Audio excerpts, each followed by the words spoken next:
মুষলধারে বৃষ্টি আর ট্রেনের ছাদে বাড়ি ফেরার অপেক্ষায় অসংখ্য যাত্রী।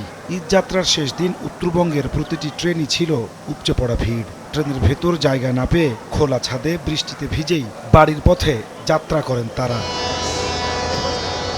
উত্তরবঙ্গগামী ট্রেনগুলো প্ল্যাটফর্মে ভেড়া মাত্রই হুমড়ি খেয়ে পড়েন যাত্রীরা। যত কষ্ট হবে যাইতে হবে, পরিবারের সাথে সাক্ষাৎ করতে হবে। টিকিট কাটার পরে উঠতে পারতেছি না, দাঁড়িয়ে যাচ্ছি। টিকিট থাকা সত্ত্বেও আমি এখন ভিতরে উঠতে পারতেছি না, যাইতে পারতেছি না। শেষ দিনে উত্তরবঙ্গগামী ট্রেনগুলো 2 থেকে 2.5 ঘন্টা দেরিতে যাত্রা করে।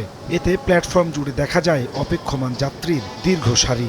একদিকে বৃষ্টি, অন্যদিকে বিলম্ব যাত্রায় নাজেহাল হয়ে পড়েন তারা। কখন ট্রেন আসবে কি না আসবে এটা আমরা কিছুই বলতে পারতেছি না। 3 ঘন্টা ধরে বসে আছি, ট্রেন এখন পর্যন্ত আসে নাই। কখন যে আসবে এখন পর্যন্ত আমরা কেউ জানি না। কার কাছে শিখলাম? এই যে রাধুনী রেডিমিক্স গরুর মাংসের মশলা। গরু রান্নায় গুরু হওয়া কোনো ব্যাপারই না। এদিন সকাল থেকে রাজধানীর সদরঘাটে দেখা গেছে যাত্রীর উপচে পড়া ভিড়। সঙ্গে ভারী বৃষ্টি ভোগান্তি বাড়ায় যাত্রীদের। বেশিরভাগ লঞ্চে দেখা যায় ধারণ ক্ষমতার চেয়ে বেশি যাত্রী।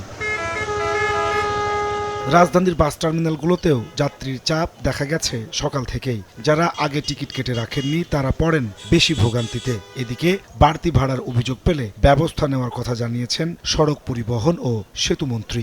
টিকিট কাউন্টারে বসে নির্ধারিত ভাড়ার চেয়ে বেশি চেয়েছে বা নিয়েছে এরকম নজির আমি এখনো পর্যন্ত পাইনি। যে কোনো জায়গায় যে কোনো যাত্রী যদি একটু কমপ্লেন করে তাহলে সাথে সাথে আমরা ব্যবস্থাটা নিচ্ছি। বৃষ্টির ভোগান্তি মাথায় নিয়ে যাত্রার পরও মহাসড়কে দুর্ভোগ পোহাতে হয়েছে যাত্রীদের।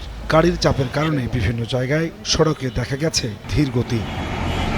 নাজমুস সালেহী, সময় সংবাদ, ঢাকা।